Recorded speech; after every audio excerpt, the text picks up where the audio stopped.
You were saying that the reason why you picked online coaching to talk about today. Oh, well, yeah. Like some of it is that there is legitimate confusion in what online coaching is. So like some people think that when they're going to online coach with us, that it is virtual coaching. Yeah. Where they're going to get on a video call with us and be coaching with us live. Yeah, no. So we do offer that, and that is called virtual coaching, but it's as a kind of backup for like not being able to make it to a semi-private or private session, versus what online coaching is. Right. And so online coaching is more, you have a program that has been designed for you that you're able to do in your own time, with whatever equipment you have available to you. We just need to know what that is so that then we can program for it, right? What do you think are like some of the top benefits of online training, just in general? I mean, it's clearly more convenient. Right? Yeah. You could train somebody out of New York. Yep. And we're here in Seattle, and that makes a lot more sense than somebody being here in person if that was where they found us from, or you had worked with them here in the past or somewhere else, and now they're going virtual. Yep. Or online. So that's probably like the biggest benefit is this convenience. It's cheaper, right? Yep. You know, and for sure. Yeah, especially for like the amount of sessions that you're getting and coaching you're getting for each session. Yeah. Because we video, like if you're sending over video, you're getting everything assessed, versus like if you paid for coaching for one session, you're getting those movements assessed. Yeah. But like if you have other workouts that week, you might not be getting those assessed if you don't have a coach with you during those times, versus online you do. Yeah. And so that also, you know, comes down to understanding how that person moves in space. And it does help that you've worked with them in the past in person. You kind of have an idea. So there's assumptions that you jotted down when you sent me those notes. The probably other benefit too is that like there's probably more variety in where they go, depending if they travel a lot more. Like they get to experience other equipments, or we get to maybe play with different modalities of exercise, versus like being here or being at one spot. Maybe, you know, you're limited by some sort of limited variety, maybe. Yeah, you get real comfortable in the spaces that you do go to regularly. Yeah. But you are limited to that set of equipment. Yeah. Which our goal is to give you the most broad base of understanding in terms of tools and implements, so that no matter what space you are in, you can get the most out of it. Exactly. Versus I had written a post about this not too long ago, but if you took two people and one person had access to like all this designer, like high level equipment, like let's say everything was Prime. Yeah. And they know how to use that stuff, but then they get thrown into like a CrossFit gym. It's like they don't know how to do anything. Yeah. They might have some strength built up, but like being able to coordinate that movement devoid of the machine, because the machine was making it so that you had to do the movement in its designed path. Right. That constraint. Right. And it really comes down, it's individual based on that person's experience. I mean, maybe they'll be fine, you know, and depending on what their goals are, maybe they'll be fine doing just dumbbells for the week, and we can get them in certain positions. I can't say that. Even then, like they'll likely be fine with free weights. It's like in what range of motion. Yeah. Right. And like knowing when to stop them. And that's why we would, for online, want to have like some sort of video feedback. The one thing that I think most coaches like don't, even in person, like you can only see so much in our like 4-dimensional like movement, and being able to watch, you can only watch so much at once. And so they're not filming the video, they're not videoing somebody and watching from different sides. No. So even when I've watched people back, like I have clients that are here that I do video feedback. Yeah. And then I watch the set, we go back and we watch video. We can go and scrub to a certain point in the video and see like, oh, what was happening at this point? Like how it's breaking down, which I think is like is a positive in the direction of online coaching if you actually film your sets. Because like some online clients they don't feel comfortable doing it in the gym, which is fine. And when I said making assumptions surrounding movement, I think that there are some general movement assumptions that you can make. Like lots of people, when they do fail, like certain movements, like upper body stuff, they tend to move more into internal rotation and elevation of the shoulders. Or if they're squatting, they tend to anteriorly rotate the pelvis, have the core a bit disengaged. So like knowing some of those things, I might be like, if they're like, oh, I'm experiencing this, I can work up or down stream for a correction, versus like if you had no idea, like if you didn't train people in person and you didn't know that's how people broke down, and you gave them like a squat, and they're like, oh, like I'm getting this pinching on the front side of my hips. And they're like, oh, you should stretch your hip flexors. It's like, yeah, that might be where it's maybe where it feels like it's pinching, but that's not why. Like the compensation of another area. And and sometimes too, like somebody doing a split squat here, we can see that maybe they don't have really great foot pressure. Right? They don't know, their foot rolls out. They wonder why they're moving onto structure. Yeah, exactly. They're shifting to their hip, and they wonder why maybe like they're getting like this tightness right here over the hip. And we know that, okay, let's create more inside foot pressure, right? Or even foot pressure against, the first and fifth meth head, the mid and forefoot, and the heel. And then if you do get recordings, great. You can see that a bit more. You can watch for that. I think, tell me what you do when you get angles from your clients. I think 80% of the time I get sagittal view. I feel like I can see most of what I need to see. If I feel like something's off, or maybe we can't see something that we need to understand, then I'll have them face me, or they'll be at a slightly different angle. But we talked about multiple angles that would be beneficial for video recording. For sure. I think generally a safe space to be a lot of times is like at this 45, almost like 70 degree angle, so you're not completely to the side of them.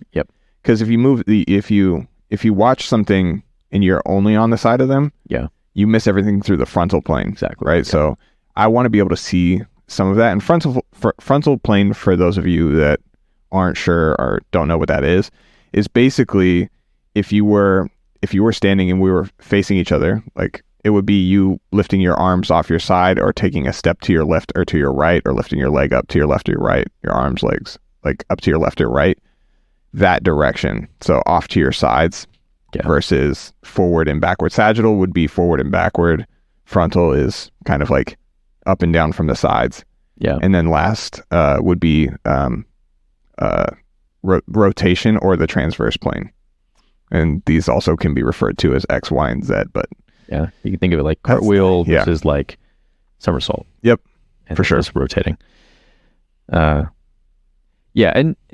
even as a coach, I send footage to my own coach myself, and I give him multiple sets. I give him multiple angles. He may want to see it. They're all different inputs, right? So even you might collect a different set of information from your first set versus later. So it's like, okay, maybe it did look great on the first set. You can say like, okay, don't send any more videos because you saw a great first set. But then as somebody fatigues, what happens, right? And so then it's good to get feedback. If you're not well trained, it's best to send more so we can get more information, so we have more context around the decisions that we're making.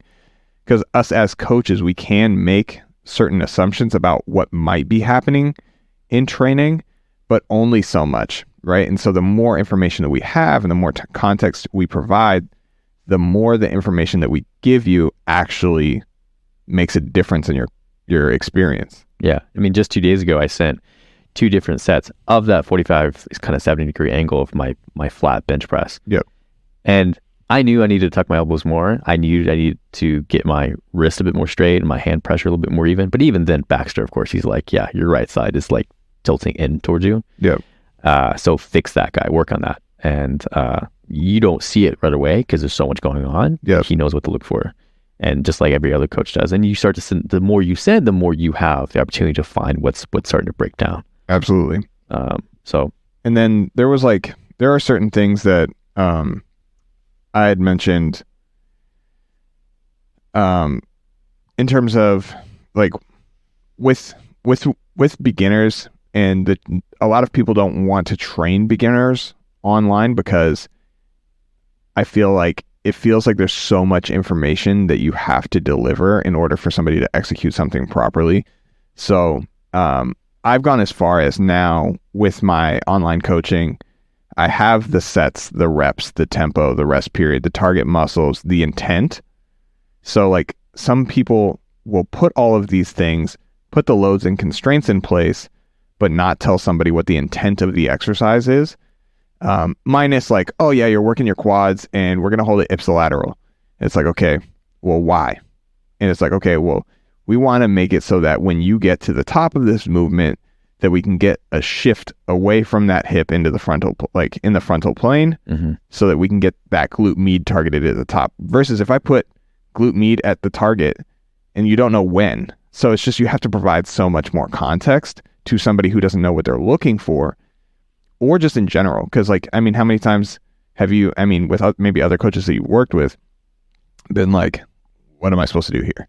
Or like, what was the target here? Minus like, I know it's a chest press and I should be feeling my chest. What are the added benefits to doing it this way as opposed to just on its like regular or on its own? Yeah, like I've gotten 3 blocks now, and there's times too where I've gotten a new exercise and I feel it's almost exactly the same exercise as before, different name. Yeah. Right. So what changed? Why am I now in this position? And I send footage. And I'm like, I'm waiting for some type of feedback. Am I doing it wrong? Is this okay? Don't hear anything. Okay, I'm gonna assume it's right.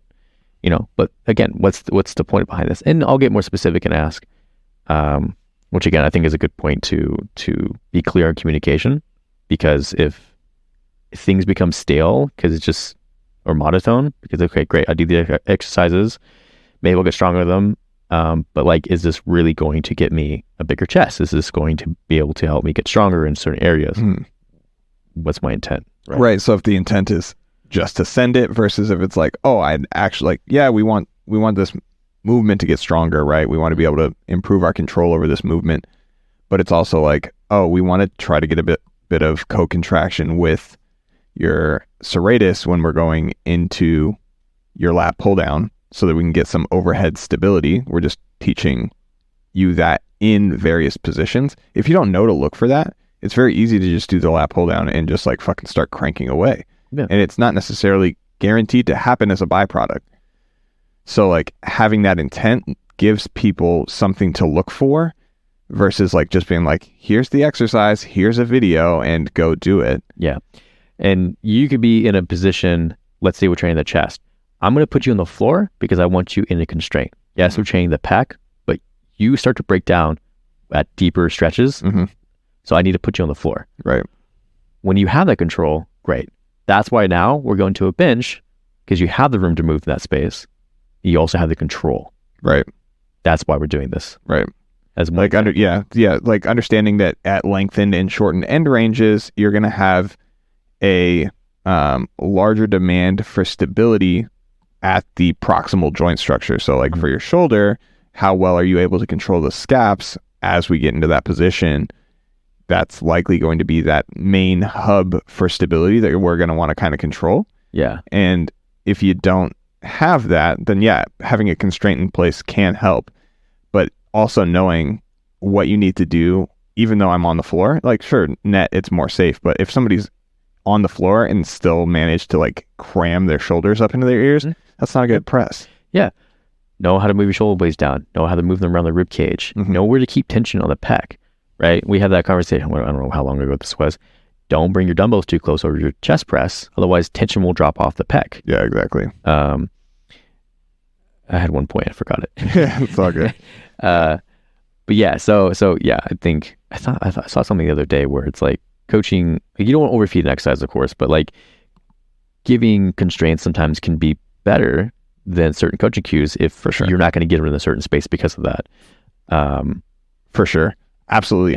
And it like, just like, okay, so intent with an exercise and over coaching can be a problem, right? So like somebody can, like you have so many things that you might want to be fixing with somebody. chances are that they might be so far removed from understanding that general movement pattern that they actually need to like be doing like positional isometrics instead of like, oh, this dumbbell floor press feels hard to just get in that position. Maybe we need to get you into like a TRX row and just hold the top so you can learn what it's like to get your shoulders in the right position and hold it there. Yeah. And that's just like part of it. And I'm not saying don't press, but maybe it's then the opposite. Maybe it's get them in a push-up hold, or maybe get them somewhere where they're in that deeper range, maybe not full range, but and then you compare that with floor press. So it's like, boom, I know how to control my scap in this one very like controlled position. Yep. Boom, I now know how to execute that in a more dynamic setting. Yeah. Often I will pair an iso high row with a flat dumbbell press.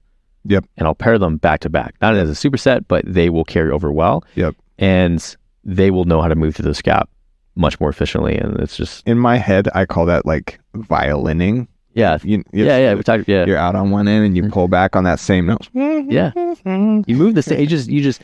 The demand of creating or producing force is now at a different part of the movement. Exactly. Resisting notes. Yeah. And like... understanding one helps you to do better in the other, which, you know, I don't think a lot of people like really understand.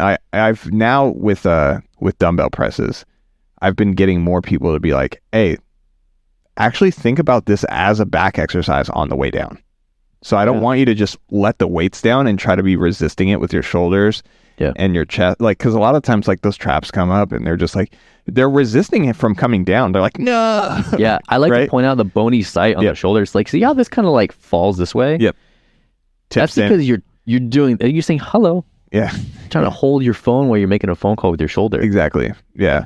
And it's like, that does, and when you show somebody that, they're like, oh, that doesn't look like it should be taking on load. I'm like, yeah, it looks like you're going to kind of rip it off, right? Yeah. So like, let's pull it back. So that's I think probably like 101 pressing stuff. And it's the same thing. Like as somebody goes through like a landmine shoulder, like literally anything that's involving pressing, the first thing shoulders want to do is like try to get that trap up because it feels like it's going to move it closer to where I want to go.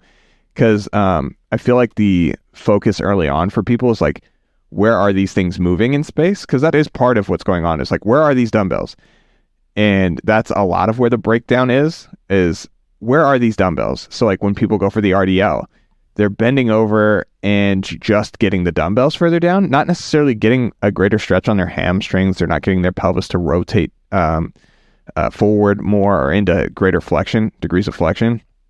But they're just like, dumbbell down, stand back up, dumbbell down, stand back up. And it's like, you went from maybe targeting the hamstrings and glutes to really getting your erectors and QLs to do a lot more work. Yeah. And then they get up and they're like, oh, my back is toast. And it's like, well, shouldn't be, but here's how we digest. And so same thing with like shoulder pressing or chest pressing. It's like a lot of people, they're resisting through those shoulders. It's coming down and then the hands go wherever they may, where they kind of feel strong, and then they push from there, which is why having constraints in place to help them better understand those positions are great. And when you do have access to machines, it can put them in a more appropriate trajectory. But the mistakes can be made on machines, right? Obviously, like everybody's seen gym fails. I don't know, the Instagram or YouTube or whatever. You heard of gym fails? Yeah. Is it gym fuckery or something? Yeah, same. Yes. Yeah. that thing. But like you see people doing weird stuff on machines all the time. So it's not, even if you get in and you still have to set up the seat at the right height and you still have to get things right. So knowing how to do that is a challenge in and of itself for somebody who's never been to the gym before. Yeah. That's it. So even just going there and taking the time to be like, hey, like, I don't know how to even do this. That person in an online coaching setting is like, just sending that person a program is likely not the move. And with personal training, it would likely be the same, right? We'd teach that person how to set up we wouldn't go straight into being like, all right, now here's how you perfectly execute a Romanian deadlift. It'd be like, oh, like here's actually how we set up the seat for the leg press. and teaching them all of the little nuances so they have greater understanding that when they are on their own, they know how to do that. Yeah. You can do that in the online coaching space, but so many people just want to jump into, let's get these, let's get that 90-day transformation, right? Like, I think that's what's happened to online coaching instead of just taking the coaching experience and moving it online. Yeah. And a good example is, so when I did that talk for the pool company, I got to work with Donna. And so, I'm sorry, not Donna, Sherry. I got to work with Sherry, and she's in Eastern Washington. This gal is 120 miles away from here. She had never done any type of personal training before or online coaching. And she was nervous. She was nervous about recording herself and going through a mobile app. She uses Train Heroic. And she's doing great. And she did do the first 4 sessions with me virtually. And we just did online. I made sure she understood the baseline of how things moved, where she would compensate with the most, things of the first joint that typically moves in a squat. It's going to be the one that moves the most. Is that your hip or your knee? If it hurts your knee, great. You don't have control of your center of mass. Let's give you a TRX. I had her buy one. Hungry. And I had her buy one, and I had her buy some weights. And now last week, she just bought the double amount of weights because she's just getting jacked. She's getting strong. And she's like, does this mean I have to buy more weights? I'm like, yes.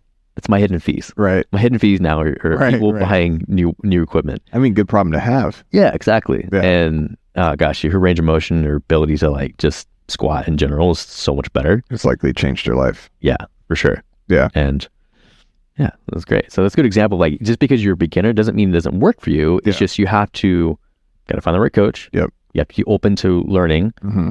And it's okay to be nervous. It's totally fine. Right. And I think that a lot of people who hire a coach online, they might in their mind be like, oh, this is expensive or whatever. Again, it's you're getting a lot of coaching for the money that you're spending. You're getting a tremendous amount of coaching for the money that you're spending. And then they're like, well, maybe I'll learn all of this really quick. And it's I mean, I've had those. You might be a very fast learner, and this might be based on your previous experience. If we're going from one step just to getting you a little bit more, great. Chances are, more often than not, you yourself have a coach. You're probably completely capable of programming for yourself. Sure. Right.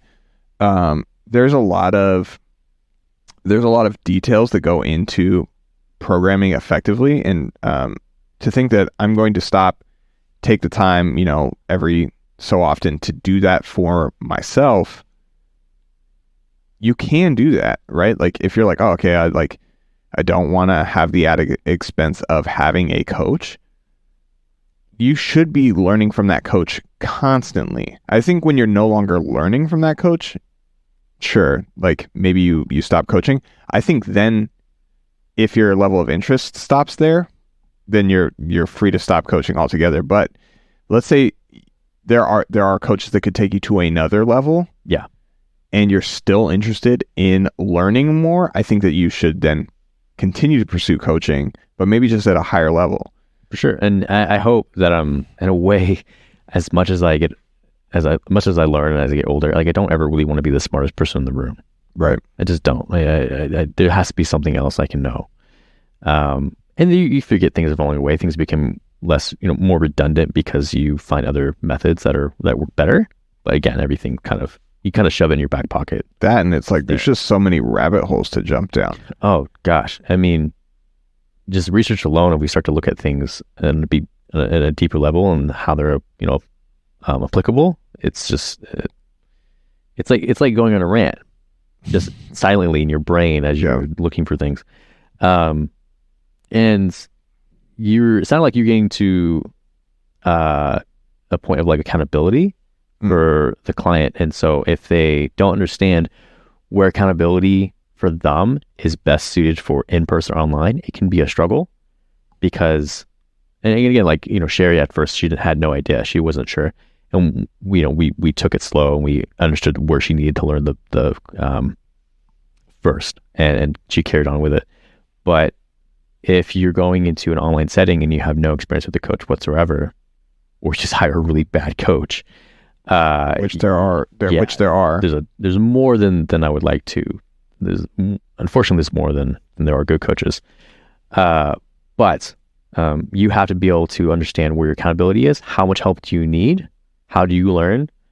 Make sure that coach you're hiring understands that too. Right. And if you're not getting stronger, if you're not progressing in some way towards your goal, then what are you doing? Yeah. So I think like I had somebody just recently, and they weren't coming to me for nutrition coaching, but they had a nutrition coach, and like some of the stuff they were saying was just like right out the gate was like, what? And I was like, you're still paying this person money? Yeah. Yeah. And I was like, okay, I'm not trying to slam them, but I'm legitimately like, this doesn't make sense. Yeah.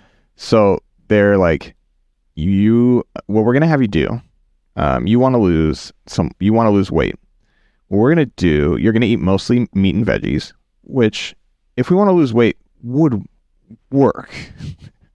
Now, is it the most effective? Like, here's the thing. It works not because it's the best strategy, but just because it like work. It'd be like getting in your car and being like, you know what? I want to go across the country. That's going to burn off gas, right? Like, yeah, of course. Right. But instead of taking off, I'm just going to empty the fucking gas tank. It's like, yeah, the car is lighter, but it'll look exactly the same. Yeah. So it's like, you didn't do anything that was actually effective in terms of like creating a net positive body composition change. Right. You like dehydrate the system, and you make it more likely for you to potentially lose muscle mass. So so they're like, only meat and veggies basically, and stop strength training, because strength training makes you because strength training makes you hungry. Not eating. Do you have a name for this person? I just want to talk to them. That's what I was like. I was like, dude, can I get this guy's name? Yes. Like, in this phone number, guy or girl's name? Yeah. Email. No. So it was just kind of like, I was like, dude, not the move. Yeah, and I feel like a lot of times you'll see certain diets or certain constraints, and they put you in it, and it's kind of like guessing, like, oh, maybe I'll have less calories. Maybe I'll get into a calorie deficit. Yeah. Maybe I'll lose weight. You have no idea how you got there, right? Because you don't look at the principles behind nutritional science. Like, it's just, yeah, it's great. There's a million and one methods out there, but if you ignore those principles, you're fucked. Yeah, if you don't understand them, you never figure out what tipped the first domino. Exactly, or how to recreate it. Mm-hmm. You'll be stuck going back to that same thing, and in net didn't produce the result you wanted. In the long run, because you're trying to get your body to still be able to use as much fuel as it can while still being able to create that net energy balance. Mm-hmm. Not so much so that you're lethargic and tired and your performance drops in the gym, because that would mean that performance dropping, we're not stimulating tissue the same way we were before. Yeah. So if we're having drops in performance, we can likely say that that's not going to do well to help with body composition change. Now, there might be some drops in performance, especially if you get like really lean, but that's like at the very end. I think throughout your cut, it shouldn't be like, or diet or fat loss phase or whatever, it shouldn't be like, I'm just getting weaker and weaker and more tired the whole way through. That shouldn't be happening. If you're getting to the point where like you're going to step on stage, like you're not there to make gains, or you're not there to increase your strength. You're there to get a pump and look good on stage. Yeah. You're there to look good on your photo shoot. Yeah. There's so many diets out there, fat diets, whatever you use, calculators, that put you at such an aggressive deficit. Yeah. Or even a surplus is it's too large. It's unnecessarily large for no reason. And people tend to overestimate their activity levels. They underestimate, just sometimes they don't understand how many calories are in fat versus carbs, how ethanol plays into that, alcohol. And these things we have to pay attention to, right? Because then 6 months passes and you're like, why am I not even close to where I wanted to be? Right. What happened? Right.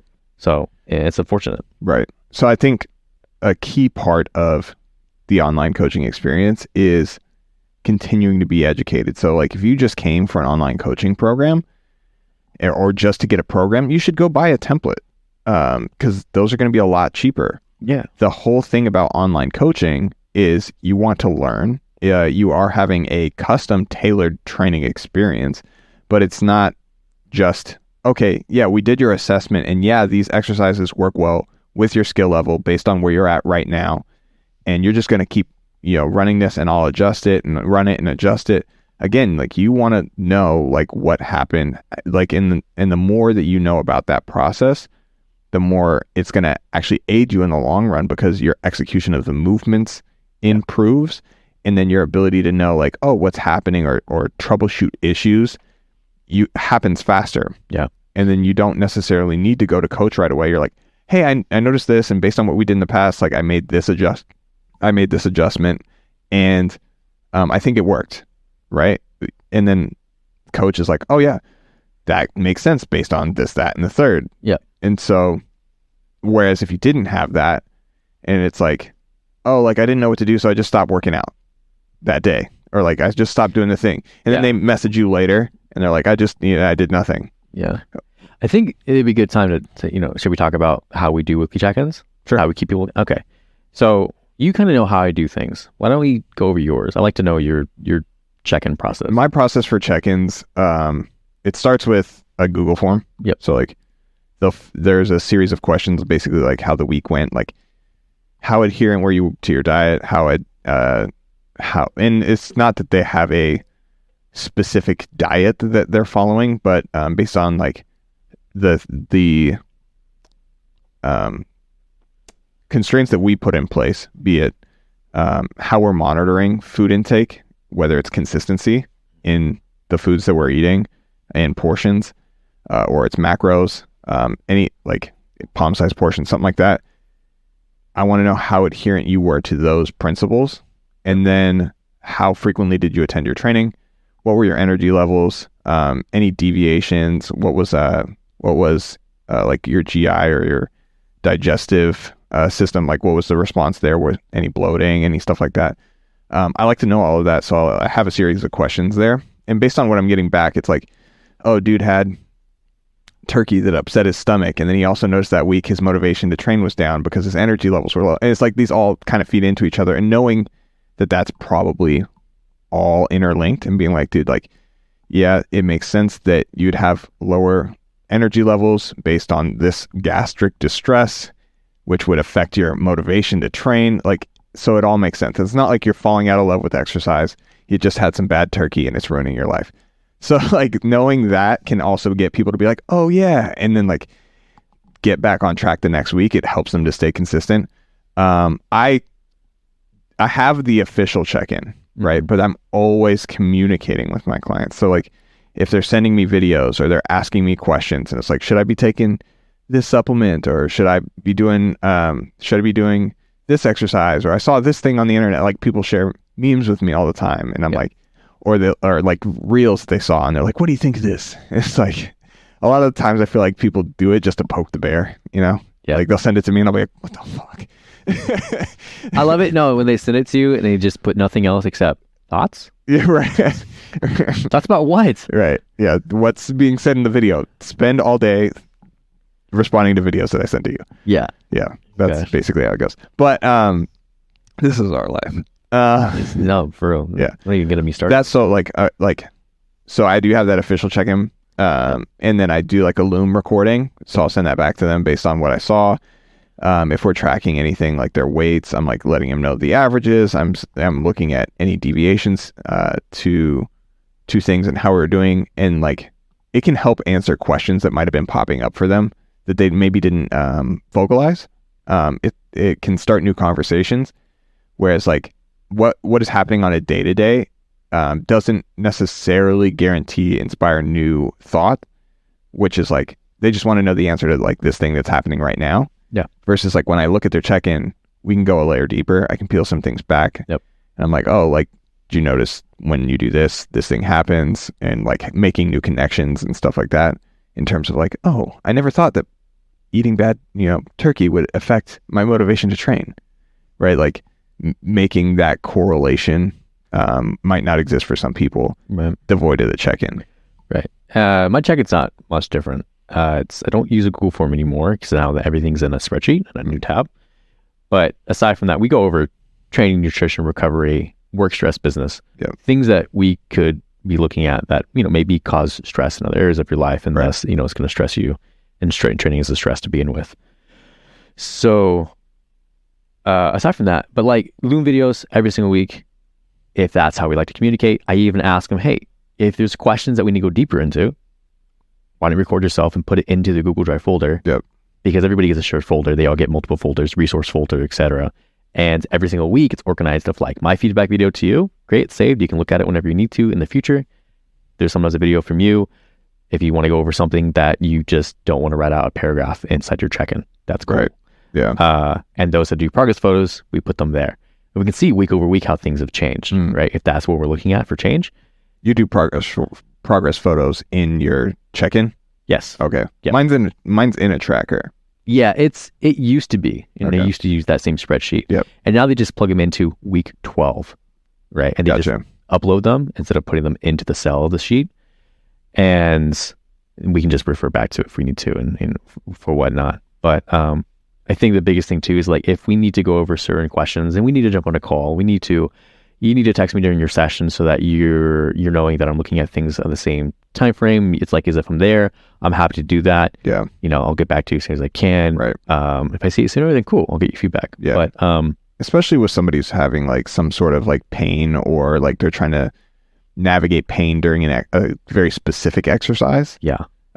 Those are ones that for me, it's like if I was organizing priorities for people's training, it's like, yeah, everybody's exercises are important to me. Mm-hmm. The ones that are like, I just had this thing happen to me, like that's getting the red label. It's going to the front. I want to see this sooner. Yep. Is injuries and pain. If that doesn't exist, then it's like you don't necessarily need me to be right on it and the whole time. Mm-hmm. But also like there's only so much we can do as somebody online for trying to help somebody in that situation. If it happens only during exercise, then it's like versus if it's like, yeah, I was going for a run and like I just like fell down a hill or slid over a rock or something like that. It's like this is going to be a little bit different than I get anterior shoulder pain when I'm doing my chest press. Like that they're just going to be two different things. Like if there's actual trauma, or actual tissue damage, like we might just need that to heal, and maybe we do just find positions that don't are less affected by that. Or are you relying on your shoulder joint to do something your scap should be doing? Right, for the chest press, right? For the chest versus press. Falling down the hill. Right, yeah. Just you didn't land properly. See, what you needed to do was retract your shoulder blades as you descended into the fall. Yeah, lightsaber.